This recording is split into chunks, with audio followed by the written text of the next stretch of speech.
Olá, eu sou Victor Hugo, diretor de energia da Brás. Estamos começando mais um Trocando Ideias.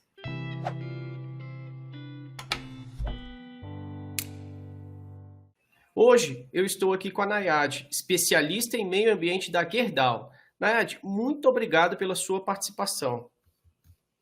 Obrigada pelo convite, Vitor. É um prazer estar aqui com vocês hoje. Nayade, e hoje o nosso tema geral é sustentabilidade, né? Então, assim, a minha primeira pergunta para você é um pouco mais genérica, mas justamente assim, quão importante que é a sustentabilidade para a Gerdau? Boa pergunta. Eu acho que é interessante eu começar falando, né, do conceito de desenvolvimento sustentável, né, que é o modelo de desenvolvimento que permite às presentes gerações satisfazerem as suas necessidades sem impedir que as futuras gerações também satisfaçam as suas. Ou seja, né, nós precisamos garantir que as futuras gerações consigam produzir aço da mesma forma que nós produzimos hoje ou de uma forma melhor, né? E aí, para nos ajudar a moldar um futuro sustentável, nós temos uma matriz de materialidade. E o que, que é, né, essa matriz de materialidade? São os temas que são importantes para a empresa do ponto de vista de ESG ou sustentabilidade, né? E como que a gente chega nesses temas, né? Acho que é interessante comentar isso por meio de entrevista com os nossos stakeholders, incluindo clientes, fornecedores, investidores e os colaboradores também, né? A nossa matriz de materialidade, que foi revisada no ano passado, ela possui 8 temas materiais e 5 estratégicos, né? Todos esses temas estão ligados aos ODS, né, os Objetivos de Desenvolvimento Sustentável da ONU. E dentre eles estão os temas de gestão das mudanças climáticas e diversidade, equidade e inclusão. Tamanha a relevância, né, desses temas que eles possuem metas atreladas ao incentivo de longo prazo dos executivos aqui da Gerdau, né? Então isso demonstra o compromisso da companhia com esses temas e também com a geração de valor para os stakeholders. Né, de primeiro, obrigado pela uma aula aí em um minuto, né? Muito importante isso para quem está aqui nos assistindo. Falando um pouquinho de metas, a nossa percepção aqui na Brás é que principalmente a grande maioria dos nossos associados vem divulgando metas aí de redução das suas emissões para 2025, 2030, 2050. A minha pergunta para você é quão importante que é para as nossas grandes indústrias divulgarem essas metas e principalmente muitas são voluntárias. Vitor, eu acho que vale a pena eu falar um pouco sobre dar um contexto, né? E depois eu explico um pouco sobre as nossas metas, tá? Aqui na Gerdau. Então, o painel intergovernamental do clima, né, o IPCC, tem emitido relatórios alertando para o aumento da temperatura média da Terra, né? E no dia a dia a gente consegue sentir esses efeitos, né, dos eventos climáticos extremos, que é importante dizer, é uma das principais características das mudanças climáticas, né? Então, nas últimas semanas, nós sentimos a onda de calor em São Paulo, nós estamos vendo as chuvas intensas no sul do país nos últimos meses. O World Economic Forum trouxe os riscos climáticos como prioritários, na frente de riscos financeiros, por exemplo, no último relatório deles. Eles trouxeram também, né, que o risco climático pode levar ao risco social. E aí entra a questão da justiça Uhum. climática, né, que é super importante. Agora eu vou falar um pouco mais sobre o setor, né? Então, a National Energy Agency mostra que o setor é responsável por 7 a 9% das emissões globais de CO2. A notícia é que o aço faz parte da descarbonização do planeta, né? Ele vai estar presente nos veículos elétricos, nas pás eólicas, na infraestrutura para viabilizar a transição energética, que é super importante também. E aí, um pouco mais sobre as nossas metas aqui da Gerdau, né, e como nós estamos hoje.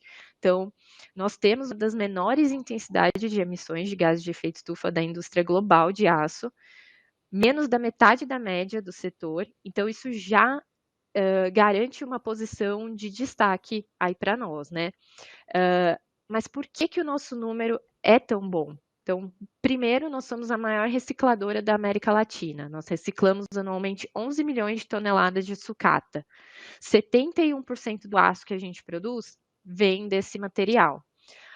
Ao redor do mundo, esse número é exatamente o inverso.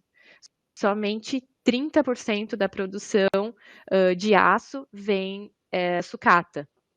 E estudos da World Steel mostram que 1 tonelada de sucata pode evitar aproximadamente de CO2, então é relevante, né? O segundo motivo para a gente estar nessa posição de liderança, né, é que nós somos o maior produtor de carvão vegetal do mundo. Esse biorredutor, né, que é o carvão vegetal, vem das nossas florestas plantadas, né, e pode ser substituto do carvão mineral. A gente utiliza o carvão vegetal em 3 das nossas usinas. Mas é claro, né, que não tem como produzir 100% do aço que a gente precisa por meio dessa rota. Mas ela é sim relevante para a Gerdau e para a siderurgia brasileira, né, uma vez que a gente só tem isso aqui. Por último, mas não menos importante, e aí vocês têm muito conhecimento sobre isso, né? Nós também estamos nessa posição de liderança, porque a matriz elétrica brasileira é mais limpa quando a gente compara com os outros países.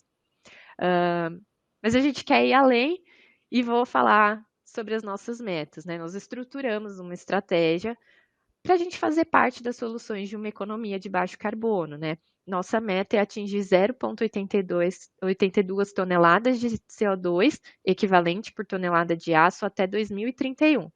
Hoje a nossa intensidade é de 0,86. E aí eu estou falando de escopos 1 e 2, né? Ou seja, nossas emissões diretas e nossas emissões provenientes da compra de energia elétrica. E para a definição dessa meta, né, que como eu falei anteriormente, está atrelada ao plano de incentivo de longo prazo dos nossos executivos, nós adotamos uma metodologia internacional chamada Marginal Abatement Cost Curve, que leva em consideração os projetos de redução e os custos desses projetos. A gente também tem o compromisso de atingimento da neutralidade em 2050, mas para isso ainda são necessárias tecnologias disruptivas e políticas públicas, né? Claro que nós não podemos ficar parados, né? Então, para contribuir com esse cenário, a gente segue estudando, colaborando com diversos parceiros, entidades do setor, na busca aí pelas soluções de baixo carbono. E aí, falando da nossa estratégia de descarbonização, né, ela é baseada em 4 pilares. O primeiro é maior eficiência energética operacional, segundo é ampliação do uso de sucata na matriz de produção, o terceiro é investimento em energia renovável, novas tecnologias, inovação aberta, e o quarto é a expansão da nossa base florestal. Acho que vale a pena também eu citar um exemplo de investimento que a gente fez recentemente, né? E aí muito voltado para a energia, que foi por meio da Gerdau Next, que é o nosso braço de novos negócios. E aí a gente investiu na New Wave Energia, bem focado ali no fornecimento de energia renovável para a gente. Perfeito. E ainda na estratégia da Gerdau descarbonização, uma curiosidade que a gente tem, muita gente está falando aí do biometano, né? Biometano é uma opção para a Gerdau? Vocês estão olhando essa rota? É de possível aplicação? Como é que vocês estão aí trabalhando, estudando talvez o biometano para contribuir com essa descarbonização na indústria? Ótima pergunta, Vitor. O biometano, ele pode ser utilizado, né, em substituição ao combustível fóssil, por exemplo, em substituição ao gás natural.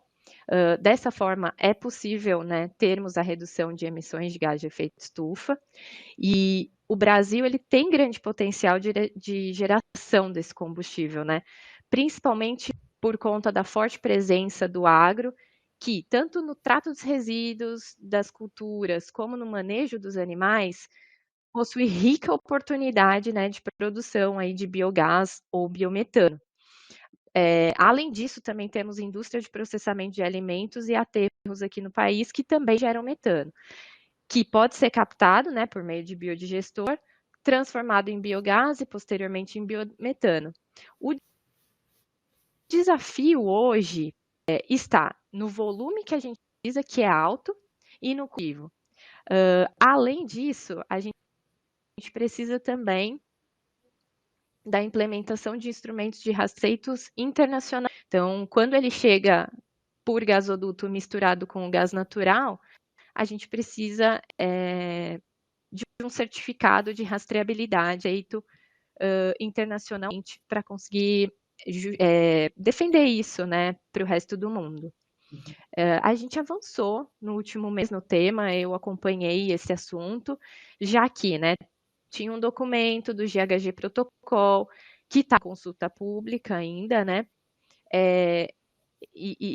mas na verdade lá era permitido contabilizar apenas a entrega física do biometano, né, ou seja, os certificados não eram aceitos. Agora, e isso foi bem recente, tá, eles retiraram esse trecho do documento, mas ainda existem algumas pontas soltas, né? Porque vai depender de cada verificador aceitar isso ou não. Então, eu acho que a gente nós precisamos avançar juntos para conseguir defender esse diferencial brasileiro. Ótimo. E para a gente finalizar, uma última pergunta. Também recentemente passou na comissão do Senado ali as diretrizes, né, o projeto de lei para a gente conseguir criar o mercado de carbono regulado no país. Como é que agora vai para a Câmara ainda, né? Mas como é que vocês estão enxergando talvez esse futuro mercado regulado operacional? O que vai impactar no dia a dia da Gerdau, por exemplo? Vitor, a indústria do aço contribui com mais ou menos 4% do total das emissões de gás de efeito estufa no Brasil. Mesmo assim, né, o setor e a Gerdau entendem que todos precisamos, né, contribuir com a mitigação das emissões. Então, o mercado de carbono é importante, mas ele precisa apresentar regras claras e mecanismos estáveis e transparentes, né? E tudo isso harmonizando e integrando as políticas climáticas e energéticas nos níveis nacional e subnacional. Isso tudo, né, tem que englobar todos os setores emissores e garantir a competitividade do nosso setor. Eu acho que é importante também que mecanismos de incentivo, né, à inovação tecnológica, à promoção de tecnologias sustentáveis, viáveis, né, de mitigação das emissões dentro do processo produtivo, sejam desenvolvidas. E, por fim, eu acho que é importante citar também que é importante a criação de linha de financiamentos diferenciadas, né, para investimentos em tecnologias que conseguem ter, né, essa redução aí de emissões. Aqui na Braskem que a gente enxerga, assim, principalmente que esse mercado regulado de carbono não deveria focar e penalizar a indústria, né? A gente tem aí outros segmentos que contribuem muito mais para as emissões do nosso país e esse deveria ser o foco. Claro que a indústria sempre tem que contribuir, mas como você colocou, tem que ser algo equilibrado para todos. Mas, Nath, muito obrigado. Você contribuiu muito aqui com a gente. Agradeço a sua participação. Obrigada, Vitor. Foi um prazer estar aqui com vocês. Tchau. Tchauzinho.